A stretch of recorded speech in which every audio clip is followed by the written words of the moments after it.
Hello friends, my name is Neeraj Dhakad. I am from GMC Datia. कैसे हो आप सब लोग? उम्मीद है कि आप अच्छे होंगे। जैसा कि आपको पता है कि नीट का एग्ज़ाम हमारा 7 मई को है और हमारे पास हार्डली 15 डेज़ रिमेनिंग है। तो इन लास्ट 15 डेज़ में हमें क्या क्या पढ़ना चाहिए और हमारे रिवीजन की स्ट्रेटजीज क्या होनी चाहिए वो हम इस वीडियो में देखेंगे। ओके, तो आप वीडियो को पूरा देखना। डेफिनेटली लास्ट तक देखने पर आपको कुछ ऐसी बातें सीखने को मिलेंगी जो 99% स्टूडेंट लास्ट टाइम पर नहीं समझ पाते हैं और गलती करते हैं। तो आप यदि इस वीडियो को पूरा देखते हो तो आप वो गलती करने से बच जाओगे। तो स्टूडेंट, लेट्स कंटिन्यू।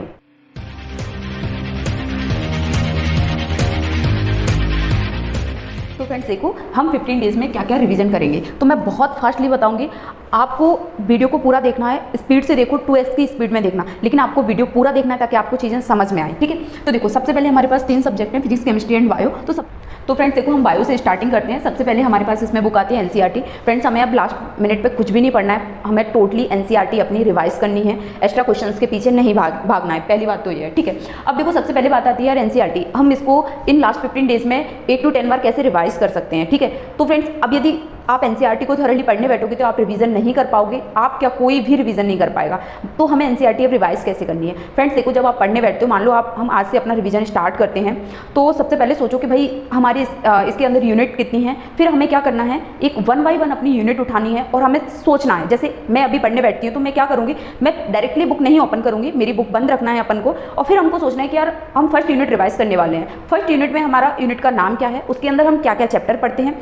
फिर हमने फर्स्ट चैप्टर उठाया जैसे कि लिविंग वर्ल्ड। अब लिविंग वर्ल्ड में हम पहले क्या पढ़ते हैं, फिर उसके बाद क्या आता है, फिर उसके बाद क्या आता है। ऐसा हमको सोचना है, पढ़ना नहीं है बुक से। और आपकी याद रखना, पढ़ने की हमारी स्पीड और सोचने की स्पीड कहीं ज़्यादा होती है पढ़ने की स्पीड से। ठीक है, तो मान लो कि आपने ऐसा एक चैप्टर के बारे में सोच लिया उस यूनिट के, फिर आप आधा घंटा लग गया, कोई दिक्कत नहीं है। अकेले में बैठो रूम में और उसको बोलो, अपने आप से कम्युनिकेट करो कि हाँ इसके बाद इसमें ये आता है, फिर ये आता है, फिर मेटाबॉलिज्म, फिर इसका क्लासिफिकेशन। ठीक है, तो इस तरीके से मान लो आपने पूरा चैप्टर, आपको जितना रिकॉल आ रहा है ना मन से, आपने सोच लिया, फिर आप उसे अब पढ़ने बैठो। तो फ्रेंड्स आप उसको फास्टली पढ़ो, ऐसे मतलब आलस में नहीं पढ़ना, उसको फास्टली पढ़ना है। देखना फ्रेंड्स, आपका ब्रेन इतना कैप्चर कर लेगा, जो पढ़ी हुई चीज़ें होंगी वो आपको पता चल जाएगा, यार मैं ये चीज़ें बोल पाई थी या बोल पाया था, लेकिन मैं ये भूल गया था। और आप उसको क्या कर लोगे, राउंड अप कर लोगे कि मैंने ये चीज़ मैं भूला था।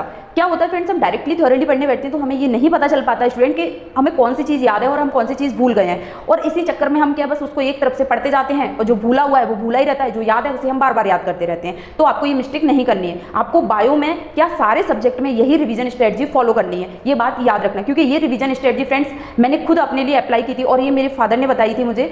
और बहुत सारे ऐसे स्टूडेंट हैं जो मतलब एक टॉपर से भी टॉपर, जब मैंने लोगों से कम्युनिकेट किया कि ये चीज़ें बहुत इफेक्टिव है और आपको ये चीज़ फॉलो करना, फिर मुझे बताना कि किस किस को इससे बेनिफिट हुआ। ठीक है, तो पहली चीज़ आई कि भाई हमको एनसीईआरटी इस तरीके से पूरी रिवाइज करनी है। आप बहुत बार रिवाइज कर सकते हो। फिर आता है कि और क्या क्या करना है हमको। देखो एग्जाम्पल्स, डायग्राम और साइंटिस्ट। ठीक है, और कुछ जो डाटा होते हैं। ठीक है फ्रेंड्स, ये भी जब हम यूनिट वाइज पढ़ रहे हैं तो सोचो, यूनिट में सोचो, एक चैप्टर पकड़ा कि भाई उस चैप्टर में कौन कौन से साइंटिस्ट हैं, क्या क्या डाटा है और क्या क्या एग्जाम्पल्स हैं। इनको अपने थिंक करके अपने पेज पे लिख लिया। ठीक है, और जो हम भूल चुके हैं उसको हमें क्या करना है, उस पर वापस नोट डाउन कर लेना है और राउंड अप कर लेना है कि यार हम ये चीज़ भूल गए, इसको हमें वापस रिवाइज करके जाना है। ठीक है, इस तरीके से हमें पूरी अपनी बायो कवरअप कर सकते हैं। और फ्रेंड्स आता है डायग्राम की प्रैक्टिस के लिए, क्योंकि डायग्रामेटिकली भी क्वेश्चन आते हैं हमारे पेपर में।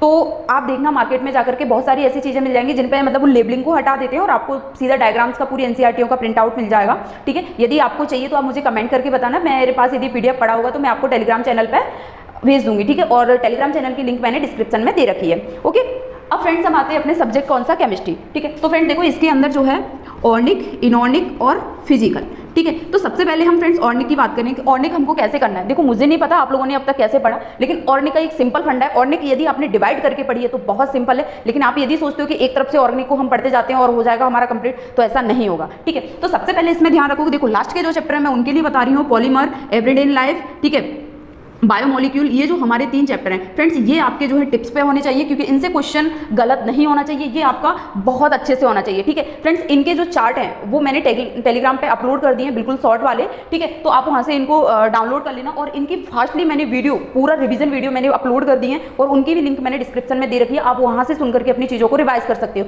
मैंने पॉलीमर्स, एवरीडे इन लाइफ में जो भी ड्रग्स वगैरह, एंटी एसिड, उनको याद करने की ट्रिक भी बताई है, तो आप वहाँ से जाके देख सकते हो। ठीक है, अब आते हैं कि फ्रेंड्स ये तो सिंपल चैप्टर हो गए पूरी ऑर्गेनिक। बची कुछ अब जो ऑर्गेनिक है उसको हम कैसे रिवाइज करेंगे। ठीक है, तो सबसे पहले देखो अब ऑर्गेनिक को हमें कैसे डिवाइड करना है फ्रेंड्स। पूरी ऑर्गेनिक को आपको जीओसी, रिडक्शन, ये मुझे नहीं पता आपने कैसे पढ़ा है, बट मैं बता रही हूँ कि आपको यदि आप ऐसे पढ़ते हो तो बहुत अच्छे से आप रिवीजन कर पाओगे, मैक्सिमम क्वेश्चन अटेम्प्ट कर पाओगे। ऑक्सीडेशन, नेम रिएक्शन, ठीक है, यदि आप इतना करते हो इस तरीके से, यदि आप अपनी चीज़ों को डिवाइड करके चलते हो, सिर्फ 4 पोर्शन हमको ऑर्गेनिक में कवर अप करने होते हैं, ठीक है। जीओसी रिडक्शन रिएक्शन अलग से, ऑक्सीडेशन रिएक्शन अलग से और नेम रिएक्शन अलग से, ठीक है। इन 4 चीज़ों में डिवाइड करके यदि आप अपना पढ़ते हो। जीओसी में अब हमको क्या पढ़ना है, जैसे कि आइसोमेरिज्म, एरोमेटिसिटी, सारे इफेक्ट, और देन इसमें आती है रिएक्शन मैकेनिज्म। मैकेनिज्म माने हमारी जो रिएक्शनें होती हैं वो किस मैकेनिज्म को फॉलो करती हैं, ठीक है। इस तरीके से हम ये जीओसी कंप्लीट करते हैं और देन फिर आपको oxidation reduction and name reaction इनको सेपरेट करके आपको इनको रिवाइज करना है। यदि आपके पास सेपरेट ऑक्सीडेशन रिडक्शन और नेम रिएक्शन नहीं है तो आप मुझे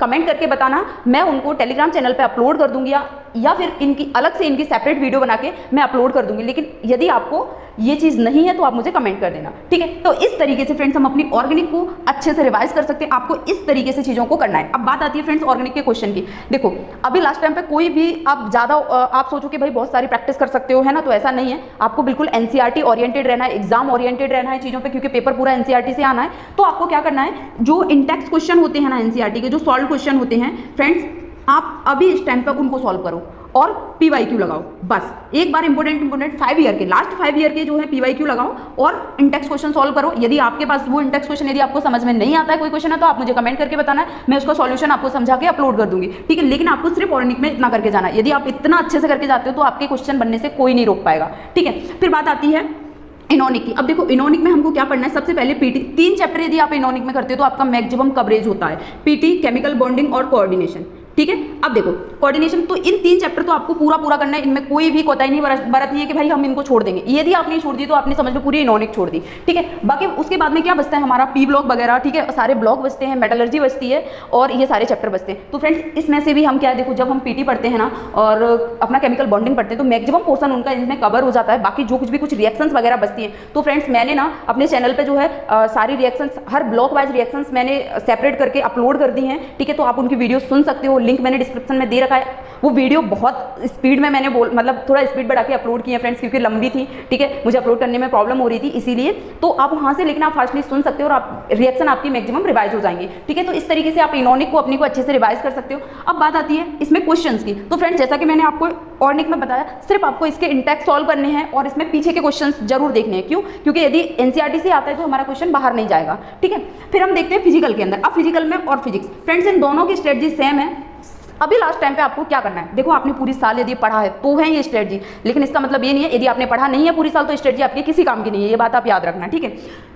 तो सबसे पहले हमने, जैसे कि आपने फॉर्मूला शीट बनाई होगी अपनी, तो अभी हमको फिजिक्स और फिजिकल में अपने पूरे फॉर्मूले रिवाइज करने हैं, क्योंकि यदि फॉर्मूला बेस्ड क्वेश्चन आता है या डायरेक्ट फॉर्मूला ही पूछा जाता है तो हम टिक तो कर पाएंगे, ठीक है। तो हमको पूरा फॉर्मूला क्या है रिवाइज करना है अपना सीट से, पहली चीज। दूसरी चीज इसमें क्या करना है, हमको हार्डली 5 to 6 ईयर के पीवाईक्यू देख लेने हैं, बस लास्ट टाइम पे यही करना है। आप इससे ज्यादा करने जाते हो तो यार 15 डेज में क्या क्या करोगे, सिर्फ इतना दिमाग में बैठाओ कि हाँ भाई सिर्फ इतना करके जाना है। क्यों इतना करके जाना है? क्योंकि ये वो सुपरफिशियल पोर्शन होता है जो मैक्सिमम चीजों को कवर अप करता है। यदि हम इन चीजों को, जैसे फिजिक्स में भी इंपोर्टेंट टॉपिक हैं जो उनको करना है, ठीक है, इलेक्ट्रोस्टैटिक, उधर मॉडर्न फिजिक्स, ठीक है, इस तरीके से हमें सारी वो चीजें इसमें कवर अप कर लेनी है, ठीक है। फिजिकल में मैक्सिमम जो पोर्शन है उनको आपको रिवाइज करने की कोशिश करनी है, मतलब फॉर्मूला तो आप एटलीस्ट सबके रिवाइज ही करके जाना है, ठीक है। तो ये पूरा हो गया कि भाई हम तीनों सब्जेक्टों को हमको डील कैसे करना है, मतलब ये हमको सिर्फ इतना पढ़ना है। इन 15 दिनों में आप इतना पढ़ के 1-2 बार इसका रिवीजन भी कर सकते हो यदि आपने पहले पढ़ा है तो, और यदि आपने कुछ भी नहीं पढ़ा है फिर भी आप बायो अपना रिवाइज कर सकते हो फ्रेंड्स। ऑर्गेनिक, इनॉर्गेनिक आप बहुत अच्छे से रिवाइज कर सकते हो इतने टाइम में और अपना स्कोर बढ़ा सकते हो, ठीक है। अब बात आती है कि यार ये सब तो ठीक है, थ्योरी पढ़ ली, सब कुछ कर लिया, लेकिन हम एग्जाम देने जाएंगे, हमें पेपर भी तो प्रैक्टिस करनी पड़ेगी। ऐसा थोड़ी है कि पढ़ के चले गए तो फिर कैसे होगा, ठीक है। तो सबसे पहले हम देखते हैं अब पेपर में क्या। लास्ट टाइम पे पेपर के लिए आप हार्डली 5 to 8 पेपर अभी सॉल्व कीजिए, बस इससे ज़्यादा आपको नहीं करना है। जैसे आपने कोई टेस्ट सीरीज ज्वाइन कर रखी है, जैसे एलन की, आकाश की, तो उनके लास्ट के जो मेजर टेस्ट हैं वो सॉल्व कर लीजिए। और आप जो है 2019 से लेकर के और अभी 2022 तक जो अपना नीट के पेपर हुए हैं फ्रेंड्स, इनको एक बार जरूर देखिएगा।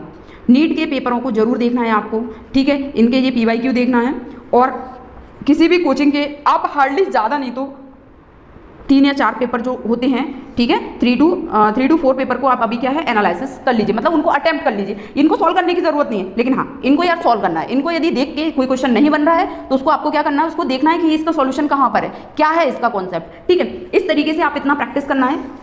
और इन पेपर को वॉच, स्टॉप वॉच आती है, वो लगा के, घड़ी लगा के इन पेपर को सॉल्व करो प्रीवियस ईयर को। क्यों? ताकि आपको ये पता चल पाए, आप यदि पेपर देने जाते हो तो आपको पता चल पाए यार मेरे को बायो कितने टाइम में करना है, केमिस्ट्री कितने टाइम में, मतलब मैं टाइम मैनेजमेंट अपना कर पाऊँ अच्छे से। पता चले कि पेपर सिंपल आया, हम टाइम मैनेजमेंट ही नहीं कर पाए तो हमारा पेपर छूट गया। ठीक है, अब देखो ये स्ट्रेटजी बता दी, सब कुछ हो गया, लेकिन फिर भी हमारी पढ़ाई नहीं होगी, ऐसे बहुत सारे स्टूडेंट होंगे। ठीक है, तो मैं उन स्टूडेंट के लिए एक ही चीज़ कहूँगी, देखो अपने जज्बात, अपने इमोशंस को कंट्रोल में रखो, है ना। हमको लास्ट टाइम पे घबराना नहीं है, सिर्फ एज ए मशीन बन के काम करना है, और वही चीज़ हमें आगे तक ले जाएगी। क्योंकि समय कभी भी सही नहीं आता है कि फेवरेबल कंडीशन आएगी तब आप पढ़ोगे। ठीक है, तो इन लास्ट 15 डेज में आप ये स्ट्रेटजी फॉलो कीजिए, और यदि आपको कोई भी डाउट होते हैं तो मुझे कमेंट करके बताना। ठीक है, अब फ्रेंड्स देखो नेक्स्ट वीडियो में मैं आपको बताऊंगी कि हमें जो है पेपर कैसे अटेम्प्ट करना है। ठीक है, और इन 15 डेज में ना फ्रेंड्स हम क्या अपना डाइट लें, मेन चीज़ बहुत इफेक्टिव रहती है डाइट, एंड फ्रेंड्स स्लीप, हम कितने घंटे सोएं ताकि हमारा मैक्सिमम से मैक्सिमम आउटपुट हो पाए। ठीक है, तो ये हम अपनी नेक्स्ट वीडियो में देखेंगे। देन फ्रेंड्स इस टाइम पे मैं समझ रही हूँ, क्योंकि देखो मैं भी उस फेज से गुजरी हूँ कि इस टाइम पे कितना स्ट्रेस रहता है हमको, है ना। हम मान लो कि जो स्टूडेंट घर से बाहर रहते हैं, फैमिली साथ में नहीं रहती, तो उनको तो और ज़्यादा प्रॉब्लम आती है। ठीक है, तो उन सारी चीज़ों को हम कैसे टैकल करेंगे फ्रेंड्स, ये हम अपनी नेक्स्ट वीडियो में देखेंगे। ओके, तो फ्रेंड्स इसके लिए आप हमारे चैनल को सब्सक्राइब कर लीजिएगा, और यदि आपके कोई डाउट होते हैं तो मुझे कमेंट करके बताना। ठीक है, और वीडियो यदि अच्छी लगती है तो और भी लोगों को शेयर करना, ताकि उन्हें ये स्ट्रेटजी पता चल पाए और वो भी अपना स्कोर बढ़ा पाए। Okay, bye bye, take care all of you.